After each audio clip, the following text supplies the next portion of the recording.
moi, je suis une personne full package, là. Je suis vraiment d'avis que pour créer un vrai impact, pour créer vraiment un message clair et cohérent, le visuel, la qualité aussi de l'univers qui ne passe pas par les mots nécessairement est super importante et est au cœur de la réaction émotionnelle qu'on va aller chercher aussi chez nos clients, chez notre interlocuteur, chez les gens qui vont interagir avec nous. Vous écoutez L'ambition au féminin, épisode 29.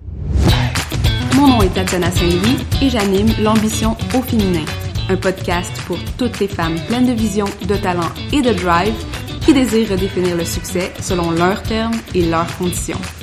Chaque semaine, j'explore seule ou en présence d'invités les thèmes entourant la réussite professionnelle et personnelle. Mindset, productivité, leadership, branding personnel, c'est le rendez-vous pour réfléchir à la façon dont tu veux vivre ton plein potentiel et laisser ton empreinte dans le monde.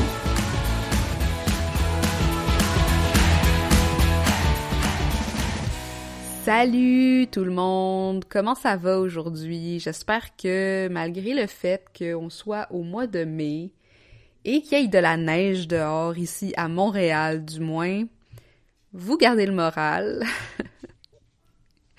Je sais pas ce que l'année 2020 nous réserve encore comme surprise, mais oui, elle en a des belles en tout cas. Alors, aujourd'hui, un sujet qui me passionne réellement, c'est un sujet, c'est une des raisons pourquoi en fait j'ai commencé à travailler en communication, c'est une des choses qui m'a vraiment attirée dans le branding, c'est le branding personnel aussi, et c'est tout ce qui est la création d'identité de marque, la création d'identité visuelle. Et comme je suis passée à travers le processus plusieurs fois, non seulement avec mes clients, avec des employeurs, mais aussi personnellement dans mon entreprise avec Aime ta marque. Et je viens tout juste de terminer justement l'exercice. Je me suis dit que ça vaudrait la peine de vous parler du processus de branding, processus de rebranding et de création d'identité visuelle quand on n'est pas justement nous-mêmes un graphiste ou quand on veut réfléchir à notre positionnement at large. C'est quelque chose que je travaille presque systématiquement avec mes clients parce que je suis d'accord que, moi, je suis une personne full package, là. Je suis vraiment d'avis que pour créer un vrai impact, pour créer vraiment un message clair et cohérent, le visuel, la qualité aussi de l'univers qui ne passe pas par les mots nécessairement est super importante et est au cœur de la réaction émotionnelle qu'on va aller chercher aussi chez nos clients, chez notre interlocuteur, chez les gens qui vont interagir avec nous.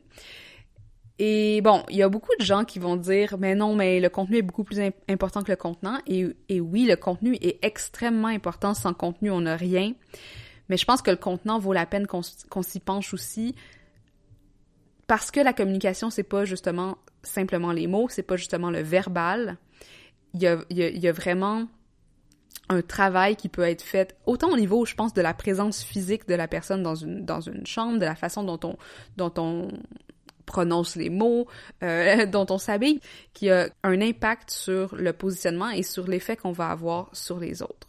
Alors aujourd'hui, je veux parler plus spécifiquement de branding en termes d'identité visuelle, en termes d'identité graphique et de tout le processus qui est derrière, dans le fond, la création d'un logo, la création d'un site web, quand on parle de justement, les images, les couleurs et tout ça.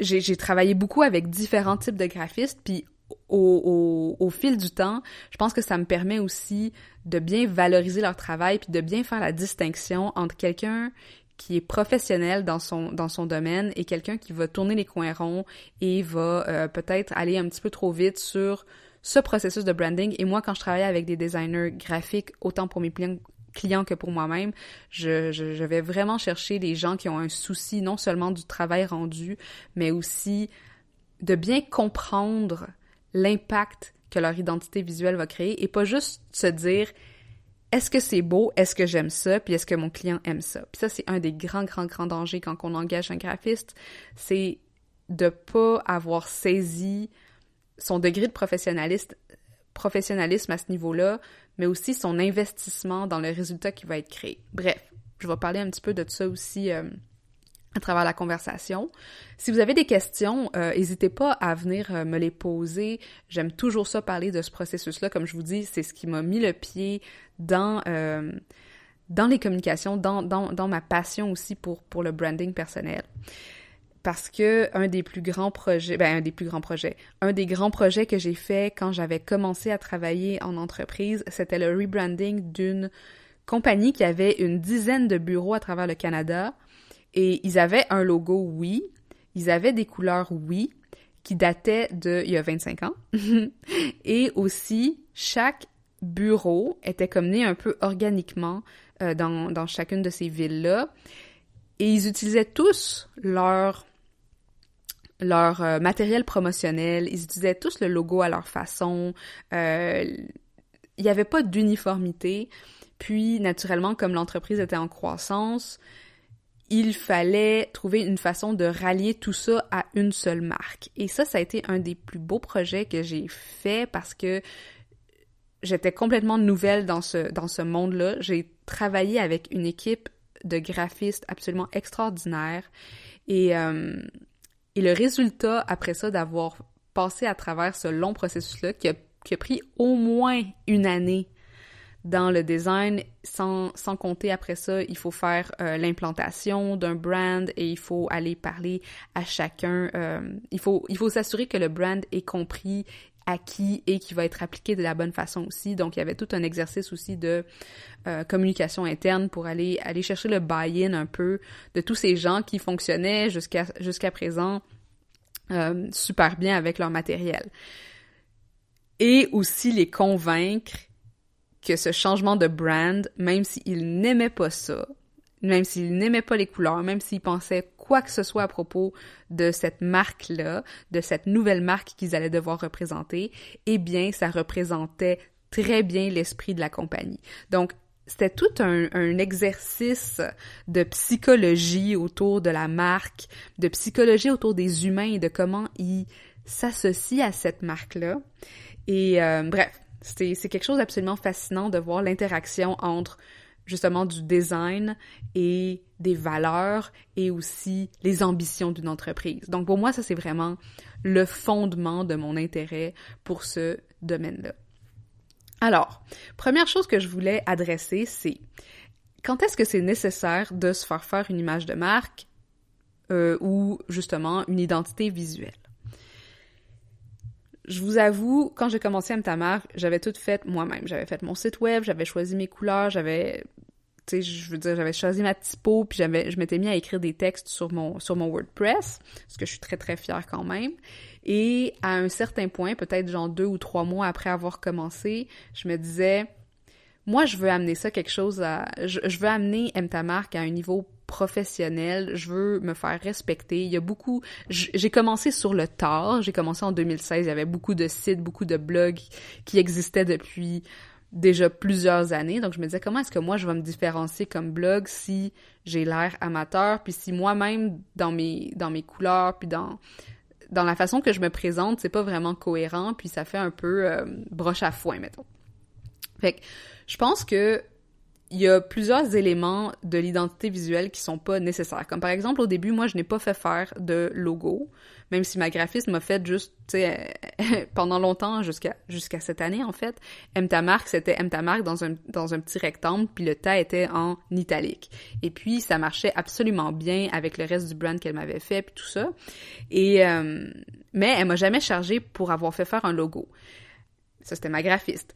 Mais dans le sens que j'essaie de dire en ce moment, c'est que je pense que l'identité visuelle d'un projet est importante d'être faite au niveau professionnel, mais il y a certains éléments, par contre, qu'on peut peut-être laisser faire ou aller chercher plus tard, comme par exemple un logo. Puis j'avais fait un épisode de podcast là-dessus, je vais le mettre en lien dans les commentaires, c'était les dépenses qu'on peut s'éviter quand on lance son entreprise.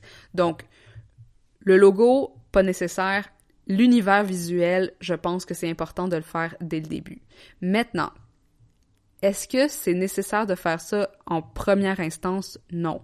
Il y a un gros travail de réflexion qui doit être fait en amont avant qu'on aille même consulter une graphiste ou un graphiste pour travailler là-dessus. Et là, je vais encore une fois, je vais parler un petit peu plus en détail de ce que je veux dire par là. Mais par exemple, dans mon cas où je me disais, bon, on est en 2020, je me lance à mon compte, ça fait depuis 2016 que j'utilise plus ou moins la même identité visuelle, même si elle a évolué, puis j'ai pris confiance aussi pour faire évoluer ma marque à travers tout ça. Mais rendu en 2020, j'étais comme, OK, je veux un rebrand, je veux reskin, je veux changer l'univers de ce que je suis en train de communiquer parce que j'avais aussi un besoin de changer mon positionnement. Parce qu'en 4 ans, j'ai évolué. Mon blog, qui était parti comme un blog collaboratif, maintenant c'était moi. Maintenant, j'offrais du coaching, alors qu'avant, je faisais beaucoup plus des cours en ligne. Donc, il y a eu beaucoup de changements au niveau de l'entreprise qui font que j'ai dû repenser toute ma mission, la façon dont je présentais mon message et aussi où je voulais aller dans le futur, parce que je pense que c'est ça aussi le moteur d'un changement de marque, c'est est-ce que notre direction a changé, puis est-ce que notre public a changé aussi, est-ce que notre message a changé. Et quand on se dit oui, ben je pense que là c'est le moment d'aller réfléchir au positionnement at large, mais aussi quand il y a un changement de positionnement, de réfléchir à toutes les étapes, dont l'identité visuelle.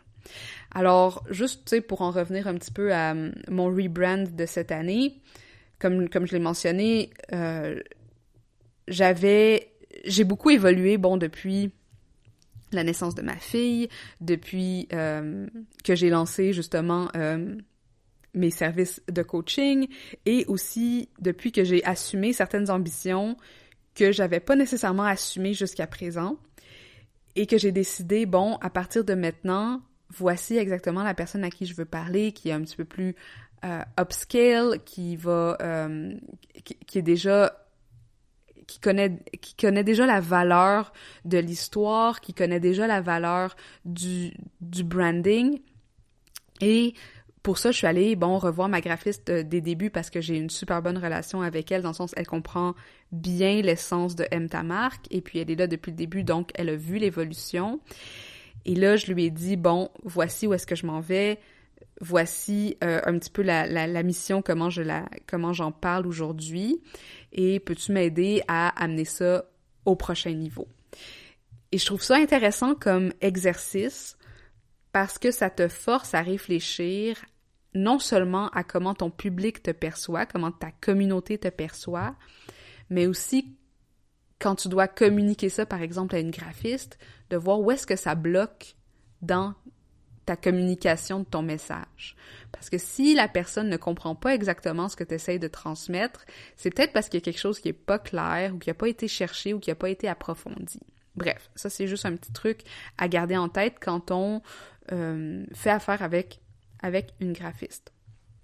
Maintenant, comme je disais un petit peu au début par rapport à cette entreprise dont j'avais fait le rebrand, c'est nécessaire aussi de mettre en place les attentes qu'on a par rapport à cette nouvelle marque. Donc, dans mon cas, je suis une solopreneur, donc il y a personne qui a quelque chose à dire sur ce qui va sortir de mon brand, mais en général, dans une entreprise un peu plus grande ou quand il y a d'autres gens qui sont impliqués dans ce changement-là, c'est important quand même d'avoir le son de cloche, de préparer le terrain, de dire voici vers quoi on s'en va, mais de mettre en charge soit une personne ou un département, puis là je parle des communications, souvent, ou des communications, même pas du marketing, moi je dirais vraiment c'est le département des coms qui devrait s'occuper du branding, et de faire confiance que cette personne comprend bien l'entreprise et est capable de la communiquer justement. Ensuite vient l'étape de choisir son designer. J'ai un article comment faire affaire avec un designer graphique, un guide pour débutants. Je le mets en commentaire de cet épisode-là parce que je suis toujours, je dirais pas surprise, mais des fois un petit peu choquée. Puis là, bon, choquée, c'est un grand mot, là. Mais il y a beaucoup de différences de qualité que l'on retrouve sur le marché du design graphique en ce moment. Puis je sais pas si vous vous rappelez, si vous me suivez depuis un bout, j'avais fait j'avais organisé un événement avec la Société des designers graphiques du Québec qui s'appelait Date ton designer, puis le but, c'était justement de mettre en contact des gens avec des designers et d'apprendre un petit peu plus c'est quoi le processus de design, c'est quoi les questions qu'un designer se pose quand il entame un travail professionnel comme ça, parce que c'est pas vrai que n'importe qui connaît un petit peu Photoshop, qui connaît un petit peu Canva, est capable de créer une identité visuelle, ou de créer une marque, ou de créer un logo, ou de créer un brand. Il y a des gens qui sont spécialisés là-dedans. Il y a des gens qui ont fait des études là-dedans. Il y a des gens qui ont travaillé pendant des années là-dedans. Puis il y a aussi des gens qui ont travaillé pendant des années, mais qui ont pas nécessairement de formation. Je dis pas que c'est nécessaire d'avoir une formation, mais je pense que ce qui est nécessaire, c'est d'avoir un processus réfléchi et qui va aller chercher toutes les subtilités du travail de designer. Parce que le travail de designer, c'est pas, encore une fois, de juste mettre des couleurs puis des typos ensemble, c'est de faire la réflexion de marque, de dire qu'est-ce qu'il y a en ce moment dans l'industrie, comment est-ce que mon client se positionne là-dedans, donc nous qui voulons faire un rebrand, qu'est-ce que je peux lui apporter qui est différenciateur, qu'est-ce que je peux lui apporter qui représente sa personnalité, qu'est-ce que je peux apporter qui va parler au client cible, et puis faire toute cette réflexion-là pour ensuite le communiquer d'une façon visuelle. Puis ça, c'est pas donné à tout le monde d'avoir cet œil-là et d'avoir cet esprit critique-là pour faire ce travail-là. C'est pourquoi choisir son designer graphique, c'est absolument essentiel d'être à l'écoute, mais aussi de voir avec qui on s'entend bien, qui est sur la même longueur d'onde que nous, qui va comprendre notre vision. Puis c'est ça, dans le fond, la plus-value d'un designer graphique de métier, c'est que il comprend la vision, il sait poser des questions, et puis il sait amener des propositions qui vont s'aligner avec ça. Puis, quand on choisit son designer graphique, il faut aussi s'assurer de se demander, est-ce que je lui fais confiance? Et est-ce que je fais confiance que peut-être ce qu'elle va me présenter va me sortir hors de ma zone de confort, mais que c'est la meilleure chose pour ma marque à ce moment-ci. Puis ça, je l'ai vu dans des entreprises qui voulaient pas nécessairement pousser trop loin leur changement d'identité, puis que ça devait prendre un petit peu de massage avant que ça rentre tranquillement dans les esprits, parce que on s'attache à nos marques, on s'attache à nos logos, on s'attache à nos façons de faire. Puis quand on arrive, puis bon, tu sais, on se fait faire un relooking, des fois on n'est pas confortable avec notre nouvelle coupe de cheveux ou avec nos nouvelles lunettes, ça nous prend du temps d'adaptation. Fait que c'est d'essayer de voir, tu sais, est-ce que tu fais confiance à la personne qui est en train de te relooker, justement? En fait, choisir un designer graphique, c'est comme choisir un coiffeur. Faut que tu saches que peu importe ce qu'il va faire, il le fait parce que ça va bien te faire. Bref, petit aparté. Donc, cet exercice de positionnement-là, des fois, le designer va le faire, mais c'est un exercice qui est essentiel. Puis les designers, souvent, avec qui j'ai travaillé, vont le faire jusqu'à un certain point, mais vont pas faire le travail nécessairement de fond qui va être de repenser la mission, repenser les valeurs, repenser aussi l'histoire qui est racontée. Puis ça, c'est notamment pourquoi j'aime m'associer avec des designers graphiques pour que je fasse ce travail-là en amont avec le client, puis eux, ensuite, ils peuvent traduire ce sur quoi on a travaillé. Parce que ce qui serait vraiment dommage, c'est d'entamer un rebrand, d'entamer un travail sur une identité visuelle qui peut prendre, comme je l'ai dit, plusieurs mois et qui va coûter quand même une somme substantielle selon la taille de l'entreprise, puis selon aussi, l'agence avec qui vous faites affaire ou le designer avec qui vous faites affaire. Et donc, ça serait dommage de pas avoir fait le travail de fond avant de se lancer dans le travail un peu plus superficiel que je dirais, qui est le travail visuel. Donc le travail de fond est essentiel pour être sûr que c'est limpide, pour être sûr que là, on est vraiment en train de dire ce qu'on va dire pendant, disons, la prochaine année, 2 ans, 3 ans. Parce que bon, moi je suis d'avis que juste rafraîchir un peu son identité de temps en temps, ça vaut la peine d'être fait. Donc, l'exercice de positionnement, un essentiel. Si c'est fait avec un professionnel, encore mieux. Ensuite, il y a toute la partie recherche. Bon, puis je veux juste redonner des exemples parce que je veux pas juste être dans le théorique, là. Mais comme par exemple, bon, avec M ta marque, pour mon nouveau brand en 2020, j'étais en coaching avec plusieurs personnes, puis à travers ce coaching-là, j'ai vraiment évolué, puis j'ai pris beaucoup de notes. En fait, le processus de repositionnement dans ma tête a duré peut-être 1 an. L'année où est-ce que j'étais en congé de maternité, l'année où est-ce que je me suis dit justement où est-ce que je veux amener M ta marque, c'est quoi mes ambitions pour ça. Puis ça, c'est des choses qu'on devrait se poser régulièrement. Tu sais, se demander c'est quoi mon pourquoi. Puis à force d'écrire du contenu sur Instagram, écrire du contenu sur LinkedIn, des choses comme ça, j'affinais mon message jusqu'à ce qu'un jour je comprenne, OK, c'est comme ça que je présente mon offre, c'est comme ça que je me présente.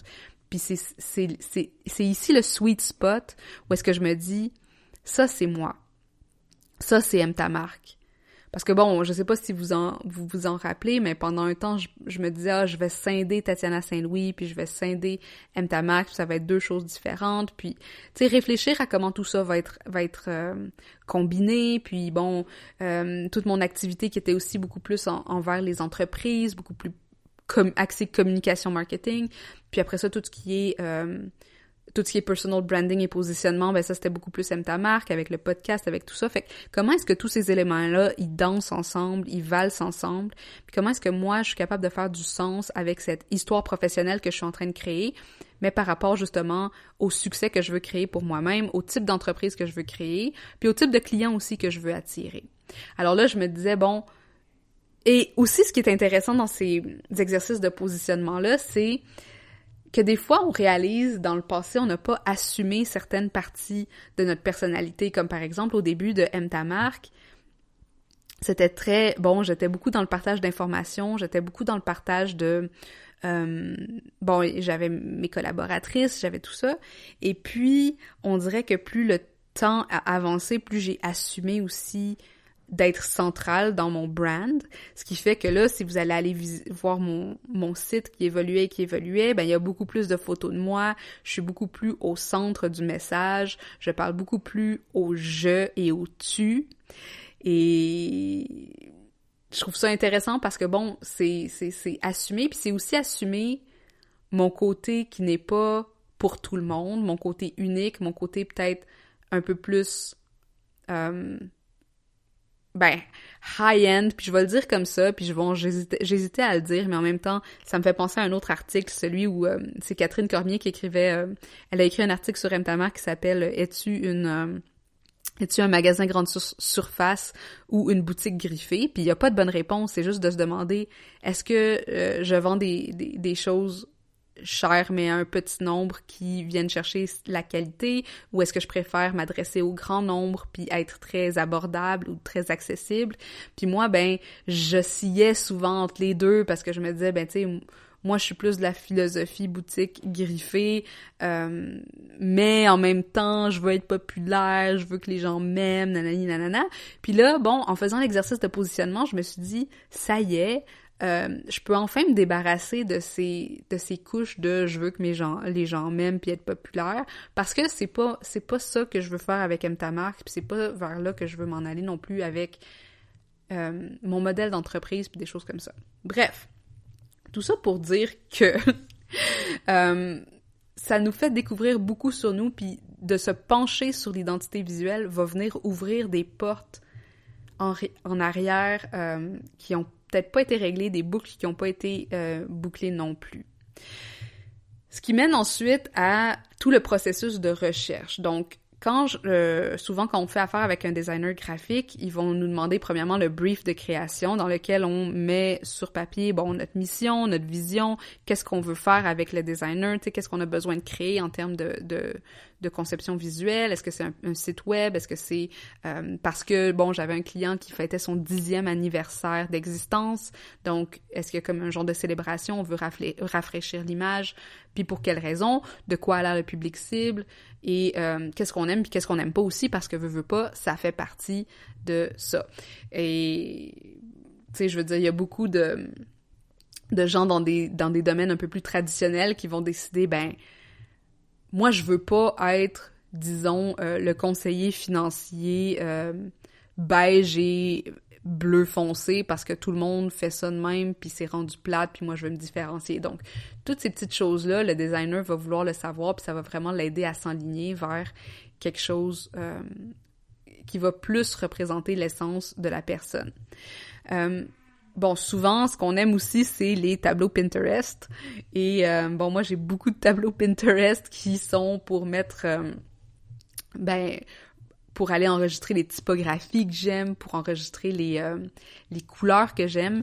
Puis pendant mon processus de rebrand, j'avais commencé un tableau avec M-Ta-Marque. C'était sur Pinterest, puis j'en ai fait un autre sur Behance. Je vais mettre le lien aussi, Behance, où est-ce qu'il y a beaucoup de travail très visuel et c'est très beau là d'aller sur Behance quand on est tanné de Pinterest, justement. Et puis, là, ce qui est le fun, c'est de mettre des ambiances, c'est de mettre des choses qui nous parlent. Est-ce que, tu sais, des fois, c'est des illustrations. Moi, je me rappelle dans mon tableau Pinterest, il y avait des intérieurs, il y avait des décors, il y avait des salons, il y avait des chaises, il y avait des tissus. Parce que ça vient chercher cette vibe, ça vient chercher cette image que j'ai dans ma tête, mais que je peux pas vraiment exprimer en mots et que je peux juste exprimer avec toute cette synesthésie, toutes ces textures, toute cette luminosité ou des choses comme ça qui vont venir, ces styles qui vont venir appuyer un peu la vision que j'ai pour mon entreprise. Donc ça aussi, c'est une étape intéressante d'aller transformer cette vision-là. Puis là, il y a beaucoup de gens qui font des vision boards ou des choses comme ça. Ça peut fonctionner aussi pour aider à la création d'un brand. Mais là, plus spécifiquement, tu sais, on parle vraiment de couleurs, d'ambiance, d'univers, d'émotions, de sensations. La documentation d'un rebrand, dans le sens que je l'avais montré un petit peu sur mon Instagram la dernière fois, une fois que le rebrand, une fois que la designer elle a suffisamment d'informations pour amener ses propositions, que ce soit une ou plusieurs, souvent il va y avoir des modifications qui vont être possibles. Puis moi, dans mon cas, il y a eu beaucoup de modifications, donc je remercie beaucoup ma designer de sa patience. Mais c'est important de ressortir de cet exercice-là un cahier de normes graphiques ou une charte graphique qui va un peu être le résultat ou la documentation de cet exercice de recherche. Si vous travaillez en entreprise puis vous devez faire un rebrand de votre entreprise, je vous conseille fortement de garder tout, y compris les mood boards, les inspirations, les briefs qui ont été envoyés et les différentes versions que les graphistes vont avoir présentées. Pourquoi? Récemment, je devais justement créer un brand complémentaire à une marque qui existait déjà. Et puis, cette marque avait pas gardé toute l'information sur le brand initial. Ce qui fait que quand on a dû faire le brand numéro 2, qui était comme un peu un petit frère du brand numéro 1, on n'avait pas toute la réflexion qui avait été faite autour de la psychologie, justement, du brand premier, puis qu'on a dû refaire à partir du début. Puis s'il y avait eu une documentation autour de, tu sais, voici ce qu'on cherche, voici ce dans quoi voici comment on se positionne et des choses comme ça aurait été plus facile de décliner vers quelque chose d'autre. Bref, ça c'était juste un petit aparté, et pour mentionner aussi la documentation. Je vais terminer un petit peu cet épisode-là pour parler un peu de l'implantation. Parce que là, bon, c'est super le fun, moi, je trouve, de faire un rebrand, même si ça demande de l'énergie, puis ça demande du va-et-vient. Puis, peut-être une dernière petite chose à vous dire, là, parce que je veux pas passer 2 heures à parler de ça. C'est... assurez-vous, quand vous engagez votre designer, de lui faire confiance, mais aussi de faire confiance à votre instinct et à votre feeling quand vous voyez les résultats, et dormez sur chacune de vos décisions, OK? C'est quasiment de l'ordre du méditatif, parce que des fois, on voit quelque chose, on trouve ça objectivement beau, on trouve que c'est clean, on trouve que c'est... que ça nous parle ou que c'est professionnel, mais c'est ma fille qui crie en background, mais on a l'impression il y a quelque chose de pas correct, il y a quelque chose encore une fois, on la porterait pas cette robe-là, ou tu sais, je suis pas sûre, genre tu sais, c'est pas exactement moi, il manque quelque chose. Puis quand on a ce petit sentiment-là d'inconfort, c'est vraiment important d'être capable de dire à notre designer qu'il y a ça qui se passe. Puis c'est pas parce qu'on donne le mandat à quelqu'un que ça veut dire que il peut pas s'adapter, puis que c'est pas toi au bout du compte qui est en charge de ton résultat. Donc vraiment être puis demander à des gens, puis prendre le temps que ça prend pour approuver les maquettes, pour approuver le brand, parce que bon, une fois que c'est fait, ce qui nous mène à l'implantation, parce qu'une fois que le brand est fait, c'est la longue étape qui commence, puis c'est l'étape de l'implantation du brand ou de l'intégration du brand dans vos outils de communication, surtout si vous avez déjà une entreprise qui roule, puis là, il faut aller changer les logos, il faut aller changer les factures, il faut aller changer les papeteries, il faut aller faire imprimer des cartes d'affaires, il faut aller changer toutes les images de couverture. Puis c'est là vraiment que le gros du travail commence, surtout s'il est question de, bon, changer un site web, puis que vous avez, bon, comme je disais en tout début, une entreprise avec des bureaux à travers le Canada, c'est changer les signes sur les buildings, c'est vraiment, c'est un gros processus. Et c'est pourquoi c'est important d'avoir ça en tête quand on commence ce processus-là, de pas avoir peur du processus, mais d'être capable de s'investir dans ça sur le, disons, moyen terme, pour ne pas brusquer ce travail-là qui est essentiel et qui va tellement améliorer l'expérience, non seulement du client, mais aussi souvent, bon, des employés qui vont se reconnaître dans cette marque, et aussi de soi-même qu'on va être capable de mieux communiquer ce qu'on a à communiquer en utilisant peut-être moins de mots, justement, puis en allant vraiment cibler la personne à qui on veut parler. Bon, sur ce, ben, je vous invite à aller regarder mon site web, là, qui est prêt désormais. Il est désormais prêt. Je pense que je peux enfin le lancer au monde. Et vous allez pouvoir admirer mon nouveau brand, ma nouvelle identité visuelle, que je trouve absolument magnifique et dont je suis extrêmement fière. Donc, je vous laisse là-dessus aujourd'hui. Parlez-moi de votre exercice de rebranding. Est-ce que vous avez envie d'en faire un? Est-ce que ça vous fait peur? Est-ce que vous savez pas par où commencer? Vous savez que je peux vous aider avec ça. Je vous laisse les articles que j'ai mentionnés aujourd'hui en commentaire. Et puis, j'aime tout le temps aussi suggérer des graphistes de qualité avec qui j'ai fait affaire, parce que je pense que c'est important qu'on souligne leur travail et leur art, parce que souvent, bon, c'est des métiers qui ont besoin d'être un petit peu plus valorisés qu'ils le sont. Je vous souhaite une super belle semaine, une super belle journée, puis on se parle très bientôt. Salut les ambitieuses! J'aimerais faire de ce podcast une plateforme d'échange et de réflexion autour de ce que ça veut dire être une femme et avoir du succès aujourd'hui. Si tu connais une femme dont le parcours inspirant aurait intérêt à être partagé, ou si toi-même pourrais nous outiller grâce à ton expertise ou ton expérience, rends-toi sur mtamarque.com/invité pour m'envoyer les détails. Et finalement, profites-en pour t'abonner à ce podcast afin de manquer aucun des épisodes. Et si tu es dans un mode généreux, laisse-moi donc un 5 étoiles pour aider d'autres femmes comme toi à découvrir le podcast. À la prochaine!